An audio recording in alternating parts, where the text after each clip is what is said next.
Bom dia, boa noite, boa tarde, para quem estiver assistindo, dependendo do horário.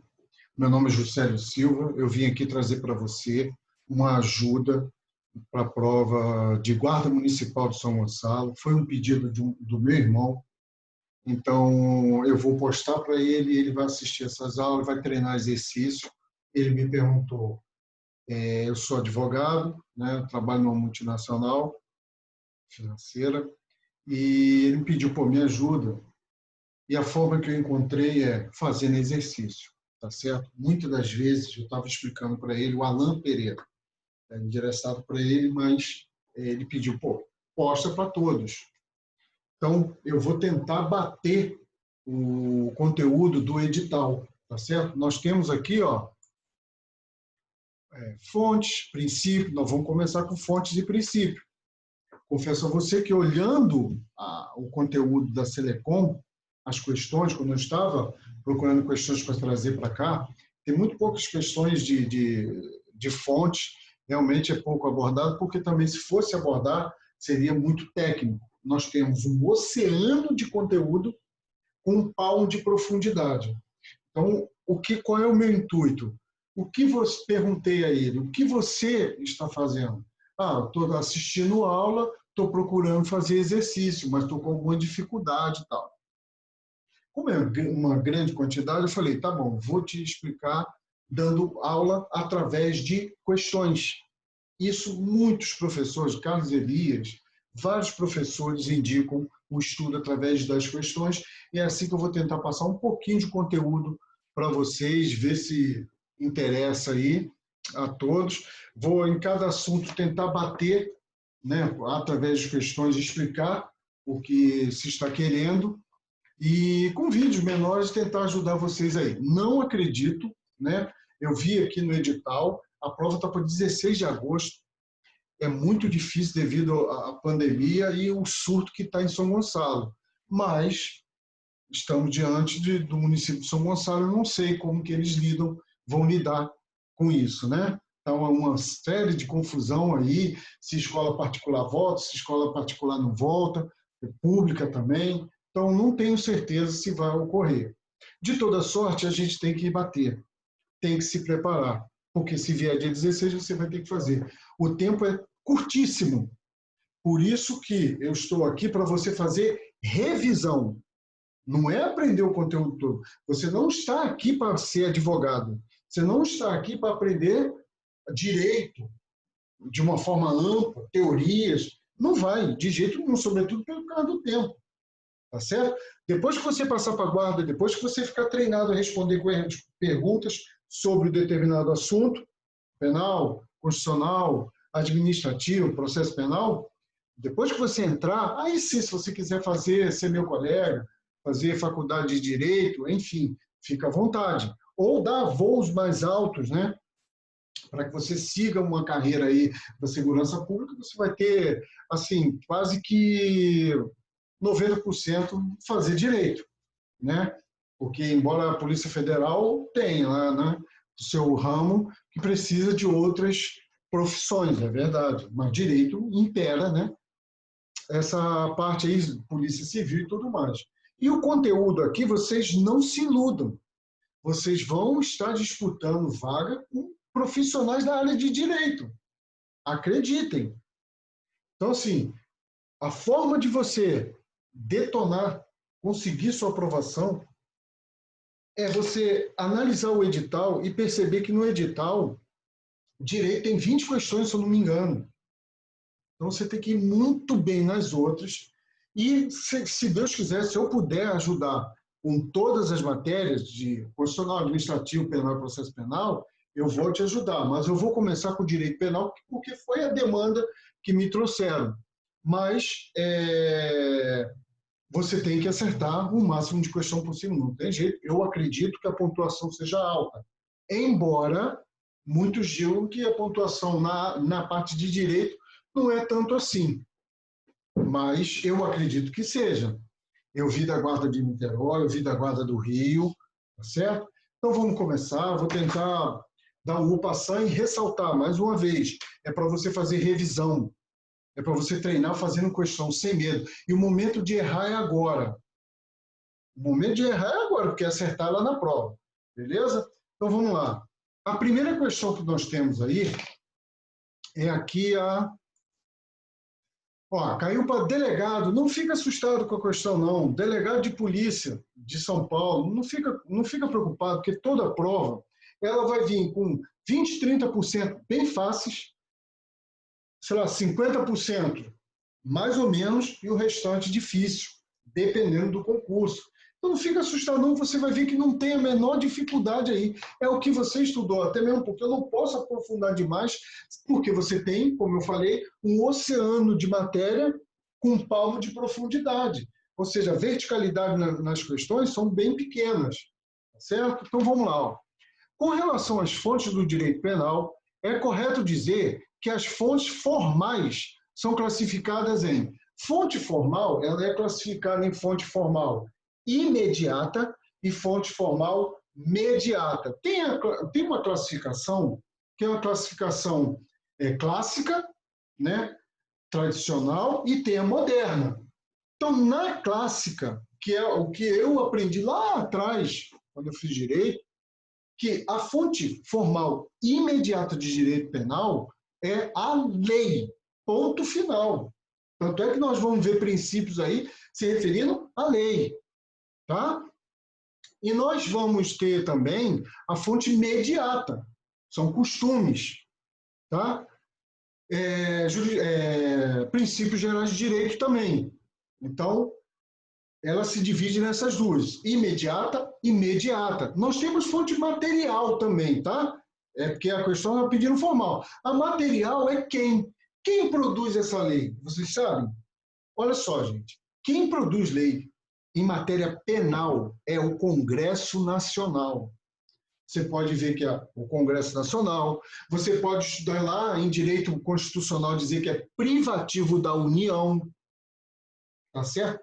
Estado não legisla sobre direito penal, salvo se ele tiver um comando em lei complementar, que assim diz o artigo 22, inciso 1º e 2º da Constituição, tá certo? Olha, é privativo da União legislar sobre direito civil, penal, tá certo? Trabalho, militar.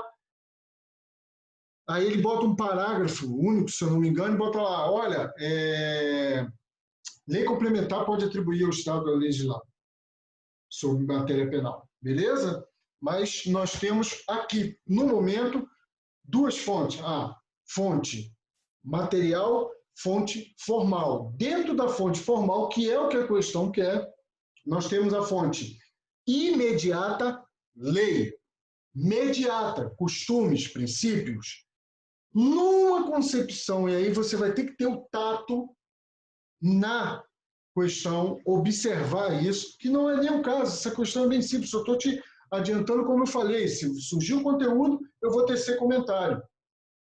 Na concepção moderna, a fonte imediata, ela pode ser a Constituição, lei, Constituição, tratados internacionais de direitos humanos, seja ele, você vai ver, você deve ter visto em direito constitucional, que o Tratado Internacional de Direitos Humanos, ele pode vir para o nosso ordenamento jurídico como uma emenda constitucional ou simplesmente como uma norma supralegal. Isso é decisão do STF, mas o que eu quero que você grave é isso. Você tem que fixar isso, tá certo? Quem legisla sobre direito penal?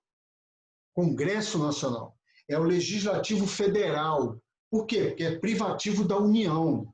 Veja, o Legislativo Federal é o Congresso, o Legislativo Estadual é a Assembleia, o Legislativo Municipal é a Câmara. Quem legisla sobre direito penal? Congresso. Tá certo? Iniciativa de lei é outro papo. Nós temos lá, no artigo 60 em diante da Constituição, fala sobre o processo legislativo, se eu não me engano, 60, 50 e alguma coisa, aí tem que olhar na Constituição. E lá, quando trata do processo legislativo, tem lá quem pode propor lei. Por exemplo, o presidente da República pode mandar para o Congresso um projeto de lei, certo? Mas quem decide se aprova ou não é a Câmara do Deputado e do Senado. Não cabe o presidente da República, por exemplo, editar uma lei. Não pode, tá certo? Ele legisla através de medida provisória. Na verdade, ele não legisla, né? Ele simplesmente emite uma medida provisória e ela passa pelo crivo do Congresso. E assim mesmo, não pode, tá certo? Decisão jurisprudencial, grave isso. O presidente da República não legisla sobre direito penal. Ele pode propor um projeto de lei. Vamos para a questão. Então, com relação às fontes do direito penal, é correto dizer que as fontes formais são classificadas em, aqui, ó, de imediata. Aqui está na ordem quando a mediata e imediata, ok? Nós vamos ter que seguir aqui. Vamos lá. Caiu na CESP e DETRAN é uma questão que ela foi adaptada, tá? Na verdade, pode dizer certo ou errado aqui. Então, nós vamos lá. O Estado é a única fonte de produção do direito penal, já que compete privativamente à União legislar sobre normas gerais em matéria penal. Acabei de dizer isso. Esse Estado aqui, esse Estado é uma forma ampla, tá certo? Não é Estado regional. Sempre que você estudar no direito, principalmente constitucional e administrativo, falar o legislador regional, o julgador regional, ele está se referindo a um Estado. Quando ele se referir a local, ele está se referindo a município. E esse Estado aí é de uma forma geral, ampla. Vou te dar um exemplo. O presidente da República é chefe de governo, não é? E ele é chefe de Estado. É assim que se diz. Porque o Brasil é um Estado. Perante as outras nações, o Brasil é um Estado, né? Que tem a formação, teoria geral do Estado, né?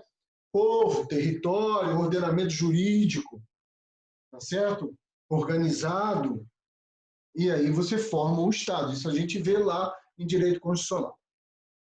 Então, o Estado é a única fonte de produção de direito penal, já que compete privativamente à União legislar sobre normas gerais em matéria penal. Essa questão está correta, tá? Essa questão está correta. É isso mesmo. Só compete à União legislar sobre direito penal. Tem uma ressalva lá que pode, lei complementar, atribuir ao Estado. Mas essa é a regra, é isso que você tem que gravar. Vamos para a questão. Espera aí, só um instante.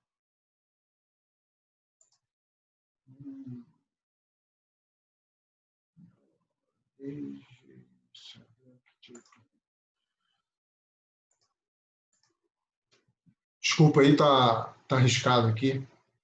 Vou tirar esse risco. Vamos lá. Selecom, né? Prefeitura de Boa Vista, Guarda Municipal.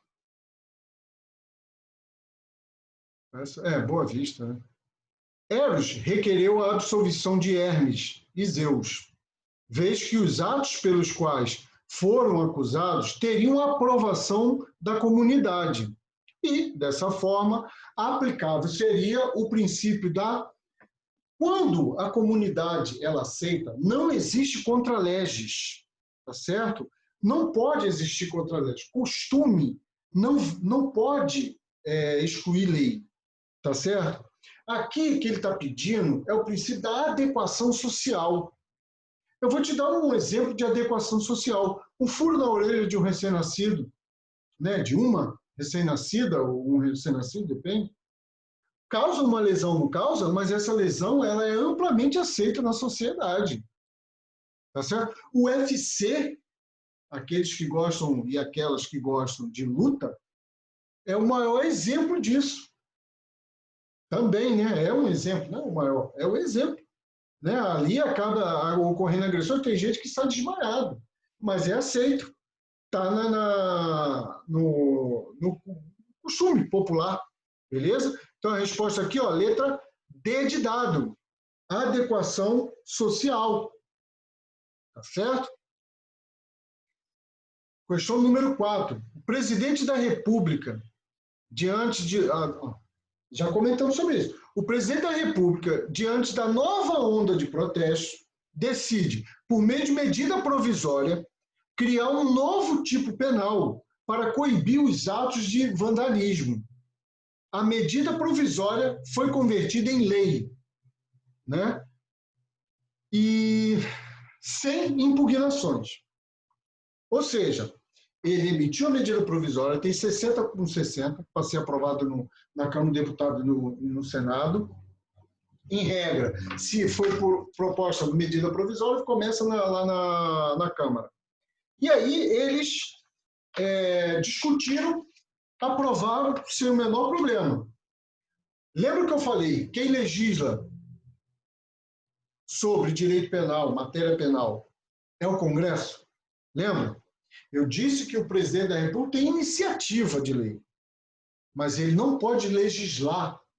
E há um comando direto proibindo isso, se eu não me engano, artigo 62, inciso 1º da Constituição, mas é artigo 62, que diz lá que medida provisória é proibido, por medida provisória, legislar sobre direito penal. Então, ele não pode fazer isso. Vamos ver aqui, ó. Não há ofensa ao princípio da reserva legal na criação de tipos penais por meio de medida provisória quando convertido em lei. Negativo. Tem que ter lei.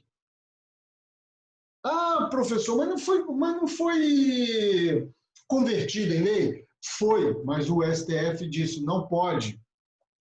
Isso fere a reserva legal, fere o princípio da legalidade. Beleza? Nós estamos na 4, né? Não há ofensa ao princípio da reserva legal. Já disse, há ofensa ao princípio da reserva legal. Há ofensa ao princípio da reserva legal, pois não é possível a criação de tipos penais por meio de medida provisória. Essa é a questão certa, é a letra C, e eu quero que você fixe isso. Não se pode legislar por medida provisória em matéria penal. Matéria penal é por lei. Ponto final. Beleza? Há uma discussão, tá certo? Já houve julgado, e a gente tem um exemplo, mas eu não acredito que venha na sua prova. Por isso que eu quero que você grave. É por meio de lei. Mas lá em 2003 teve uma questão sobre o Estatuto do Desarmamento, e a medida provisória veio para beneficiar quem cometesse, porque alguém tinha que tirar a arma e tinha que conduzir ela para entregar na delegacia, por exemplo. E aí a medida provisória meio que dava um salvo-conduto para isso, para não cometer crime de porte de arma ou transportar, né? E aí a medida provisória veio e normatizou isso, mas foi temporária também, né? Por um período para poder entregar, foi um fomento para entregar as armas. Mas, em regra, não pode medida provisória legislar sobre matéria penal. E para beneficiar, se porventura vier para beneficiar, você dá ok, porque ele está pedindo a decisão jurisprudencial e não se iluda. Mesmo concurso com nível técnico, nível de 2º grau, estão pedindo, tá? Há ofensa ao princípio da reserva legal, pois não cabe ao presidente da República a iniciativa de lei em matéria penal. Ele tem iniciativa de lei penal. Ele pode propor, né? Ele pode enxertar, mas ele não pode mandar uma medida provisória porque ela já surte efeito. Agora, ele pode ter lá, por exemplo, pegar a lei e falar assim, olha, pedir para redigir, o presidente dificilmente vai redigir isso, pede para o AGU redigir, o AGU vai redigir e ele vai entregar lá na Câmara dos Deputados e pedir para que essa lei, né, seja aprovada. Quem legislou, na verdade? É a Câmara de Deputados, porque se ela quiser, não sai dali, e o Senado também. Beleza? Fica por lá mesmo, não põe nem em votação. Tá certo? Acerca dos princípios que limitam e informam o direito penal, assinale a afirmativa correta.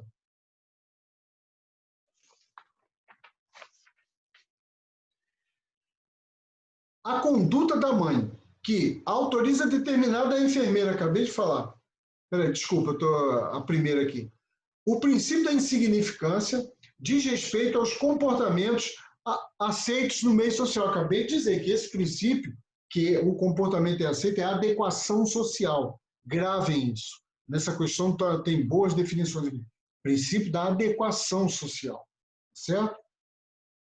A conduta da mãe que autoriza determinada enfermeira da maternidade a furar a orelha de sua filha recém-nascida não configura crime de lesão corporal, por conta do princípio da adequação social. Foi aquilo que eu falei lá no início, né?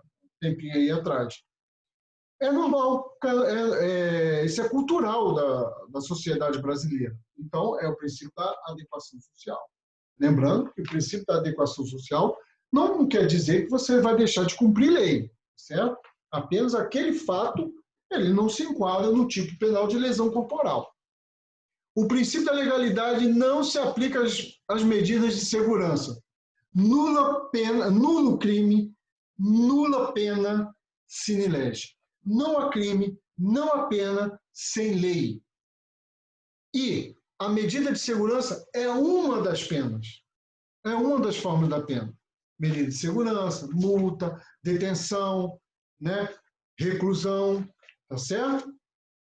O princípio da lesividade impõe que a responsabilidade penal seja exclusivamente subjetiva, ou seja, a conduta penalmente relevante deve ter sido praticada com consciência e vontade, ou, ao menos, com a inobservância de um dever objetivo de cuidado. Cara, aqui ele está falando do princípio da culpabilidade. Não existe a culpa objetiva. A responsabilidade, melhor dizendo, objetiva. Tá certo? Você tem que provar pelo menos dolo ou culpa. Ninguém comete crime de forma objetiva. Tem ressalva? Tem. Crime de rixa, quando ocorre um evento mais gravoso, uma morte no crime de rixa. O que acontece? Não consegue identificar exatamente quem foi. Vai todo mundo responder pelo homicídio. É de forma objetiva, porque não conseguiu chegar efetivamente a quem foi, está na rixa, vai entrar no barco. Beleza? Mas, princípio da culpabilidade, tem que ter dolo ou culpa. O Ministério Público, que em regra é quem acusa, que propõe, ele vai ter que provar dolo ou culpa, tá? Então, aqui a letra B de bola. Questão número 6. O princípio da intervenção mínima no direito penal encontra reflexo. Aqui, ele está dizendo, pelo que eu estou vendo, em princípio, no princípio da fragmentariedade e na teoria da imputação objetiva. A teoria da imputação objetiva não é princípio. No princípio da subsidiariedade, sim, e na teoria da imputação objetiva. Já disse, não é princípio. Nos princípios da subsidiariedade e fragmentariedade. Então, nós temos dois princípios aí. Né? Intervenção mínima é a última ratio. Tá? O princípio da intervenção mínima é a última ratio do direito penal. Ele só entra se os outros ramos do direito não der conta. Fragmentariedade, ele é um difusor disso aí. Tem aqui o princípio da intervenção mínima, você traz aqui o princípio da fragmentariedade e da subsidiariedade. Todos com o escopo de eu só entro, eu só atuo, se você aí não deu conta e se esse bem é relevante o suficiente para eu atuar. Princípio da fragmentariedade. Subsidiariedade, você não conseguiu, então você não é capaz, você não está adequado para isso, então sou eu que vou fazer. Tá certo? Na teoria da imputação objetiva, já disse que a teoria não é princípio. É correto afirmar que responsabilização de terceiros pela conduta de alguém viola o princípio penal denominado, vamos lá, a pena não pode passar da pessoa do ofendido, tá certo? ou melhor, do ofensor. Então, a pena não passa de quem cometeu o crime. Tá certo? Essa sistemática, ela traz o princípio da intranscendência. Só que eu queria que vocês soubessem uma coisa, e tem que gravar isso aí, se vocês se lembram, beleza, mas relembrando, multa não passa também. A sua herança responde pela responsabilidade lá de indenizar? Responde. Mas até o limite dela. Agora, se eu, por exemplo, tenho um filho e eu cometo um crime, sou penalizado por multa, com multa, e eu venho a falecer e meu filho herda, essa herança não vai se responsabilizar pela multa, a menos que seja uma sentença que seja em relação à responsabilidade, por exemplo, dano moral. Multa não. Inclusive tem uma ação que a gente faz ex delito, né? Na própria sentença penal você já pode trazer o mínimo de indenização, isso não é multa. E a herança do teu filho vai pegar. Agora, multa não. Estou falando isso porque está vindo algumas questões aí e está jogando essa pegadinha, que pena de multa passa para a herança até o limite dela. Não, pena de multa não. De responsabilidade por dano moral e etc., dano material, beleza, tá certo? Mas sempre até o limite. É correto afirmar que a responsabilização de terceiros pela conduta de alguém viola o princípio penal denominado intervenção mínima. Desculpa, intranscendência. Resposta C, de casa. Princípio da intranscendência. Deixa eu ver aqui que eu já até pulei tudo aqui. Vamos para a questão de número 8.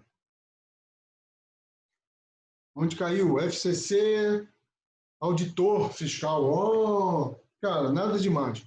O princípio do direito penal, que possui claro sentido de garantia fundamental da pessoa, impedindo que alguém possa ser punido por fato que, ao tempo do seu cometimento, não constituía delito, é atipicidade. Bom, gente, atipicidade não é princípio da atipicidade, tá certo? Não existe princípio da atipicidade. A atipicidade é o seguinte: aquele fato não tem ele previsto no código, não tem ele previsto em lei que penalize ele, que seja possível uma sanção. Então, o fato é atípico, certo? Reserva legal, beleza. A reserva legal está dentro, inclusive, do princípio da legalidade. Não confunda, certo? O princípio da legalidade é que deve vir, tem que estar determinada situação regulamentada por norma. O princípio da reserva legal tem que ter lei, tá certo? O princípio da reserva legal é a legalidade em sentido estrito, tá certo? Você pode ouvir isso também na tua prova. E aí você vem, atipicidade, punibilidade, analogia, territorialidade? Não, tá certo? É reserva legal. A analogia, um parênteses aí, analogia é ausência de norma, é uma lacuna.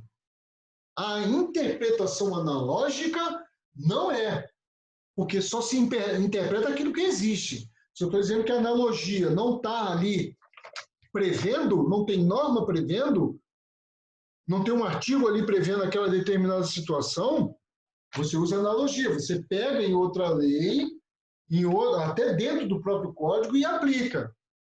A interpretação analógica, você usa uma interpretação que foi dada numa situação parecida e interpreta aqui também, da mesma forma. Essa interpretação analógica, cuidado. Questão 9. O afastamento da tipicidade, quando verificada lesão penalmente irrelevante, decorrente da conduta formalmente incriminada, dá-se por... Cara, quando a gente aplica o princípio da insignificância, que é a letra D aí, letra D de dado, a gente, na verdade, está excluindo a tipicidade. Lembra o que é o crime? É um fato típico antijurídico culpável? Não é? Dentro do fato típico, nós temos a tipicidade. Ela é material e ela é formal, aí eu vou entrar um pouco mais, mas só para você ter uma noção. O princípio da insignificância é um sujeito que furtou uma bala. E dentro do princípio da insignificância, eu peço que você retome aí, se lembre do estudo, o princípio da insignificância, por exemplo, não se aplica a roubo. Por quê? Tem violência e grave ameaça. Tá certo? Então, tem algumas situações que vai aplicar o princípio da insignificância. Tá certo? A reiteração pode não ocorrer, o princípio da insignificância. Tá certo? Então, o princípio da insignificância, aquele fato, por mais que ele seja tipificado como crime, furto, né? Subtrair coisa alheia móvel para si ou para outra, né? Que está previsto no 155 do Código Penal, ele vai ser de acordo com a situação fática, de acordo com o ato, com o fato que ocorreu. O sujeito furtar uma bala é uma coisa, o sujeito furtar um celular é outra. Porque envolve valores do bem também. Né? E outra, tem situações que uma coisa é você furtar um pão de um mendigo, uma pessoa que está em estado de mendicância. Outra coisa é você furtar um pão de um cara de uma classe média. Beleza? E aí você vai pesar o princípio da insignificância. Para essa questão, a resposta é o princípio da insignificância. Por quê? Porque o princípio, e é o que eu quero que você grave, porque cai assim, o princípio da insignificância, ele afasta a tipicidade. Certo? O fato deixa de ser típico, ele é atípico. Beleza? Não tem crime. Então, princípio da insignificância, letra D. 10. Está acabando, só são mais duas. Determinando a lei dispõe subtrair objetos de parte. Subtrair objeto de arte, desculpa. Pena. A ser fixada livremente pelo juiz de acordo com as circunstâncias do fato. Certo? Existe o preceito primário e o preceito secundário. Não sei se você vai se recordar disso. O preceito primário é matar alguém. O preceito secundário é a pena prevista. Então, cadê a pena prevista? Nulo crime, nula pena, sem lei. Desculpe. Então, para um fato cometido após a sua vigência, é correto afirmar que a referida lei, vamos lá, surgiu essa lei só tem a parte primária dela, que é prever, subtrair objetos de arte, mas não tem a parte de pena. Deixou a cargo do juiz, do judiciário. Aí ele pergunta, isso fere algum princípio? Qual deles? Vamos lá. Fere o princípio da legalidade? Gente, nulo crime, nula pena, sem lei. Princípio da legalidade. De uma forma, nesse caso aí, ele está falando de forma ampla mesmo. Princípio da legalidade. Cadê a lei? Tem que prever. A lei tem que prever não só a parte primária, como a secundária. Preceito primário e preceito secundário. Beleza? Tem que ter a previsão. Senão, não pode criar. Tá certo? Se não tem pena, paciência. Alguém vai ter que legislar aí, tá certo? Para poder colocar uma pena aí. Então, a questão aqui, a resposta é letra A, logo de cara. O princípio da anterioridade é que o fato teria de ser cometido proíbe, né, que puna fato que a lei não esteja prevista. Anterioridade, a lei tem que estar antes do fato. Aqui ele está dizendo que o sujeito cometeu depois do fato. Então está correto. Não pode punir fato que passou, beleza? A lei tem que ser anterior. Princípio da anterioridade, fere o princípio da legalidade da anterioridade? Não. Ele aqui diz que foi após, cometido após a sua vigência. Não fere os princípios da legalidade e da anterioridade, fere o princípio da legalidade. É uma norma penal em branco? Não, norma penal em branco é aquela que precisa de uma outra para dar eficácia. Por exemplo, é o jargão, qualquer aula de direito penal, o professor vai falar isso. O norma penal em branco, tráfico de drogas. O que são drogas? O código não diz o que são essas drogas. Vem a Anvisa e diz. O ato da Anvisa que diz, que regulamenta, é um ato administrativo, certo? Essa é a norma penal em branco. Ela vem e diz, drogas, a norma penal em branco precisa de uma outra, a Anvisa vem e regulamente. O que é droga? E surge todo dia, tá? É complicado. Para você atuar no dia a dia, saber o que é droga, tem que estar bem atualizado o que a Anvisa está dizendo que é, o que não é droga. Porque todo dia eles criam droga nova, né? É uma norma penal em branco, então não é questão, resposta letra A. 11 e derradeira. Não há crime sem lei, não há crime sem lesão efetiva ou ameaça concreta ao bem jurídico tutelado. Tal enunciado refere-se ao princípio da... Olha, isso é lesividade ou ofensividade. De antemão, estou te falando isso. Você só comete crime se você lesionar, expor a perigo, que não fala, e ameaça de lesão. Tá certo? Sheila Bernebach me ensinou assim. Deus queira que ela não veja isso e diga que está errado. Ela me ensinou assim lá em 2008. Lesionar o bem jurídico, lesão, ameaça de lesão, exposição a perigo de lesão. Tá certo? Então, aqui é o princípio da ofensividade ou lesividade. Ok? Nós vamos encerrar por aqui. Eu queria agradecer a todos e, sobretudo, a Alain, que aproveite isso aí, me aguarde o próximo vídeo, por quê? Porque eu vou dar sequência ao edital, tá? Se eu não me engano, o próximo item do edital vai ser a aplicação da lei penal. E aí, tem mais princípio da aplicação da lei penal, tudo isso, tá vendo? 2 pontos aqui e aqui vem os itens, Tudo isso aqui. Eu vou ver se eu consigo trazer questões para que aborde pelo menos... Eu vou trazer questão para abordar todo o conteúdo. Porém, não vou ter como especificar cada tema deles. Mas cada item dele, do edital, eu vou bater, certo? Um grande abraço aí.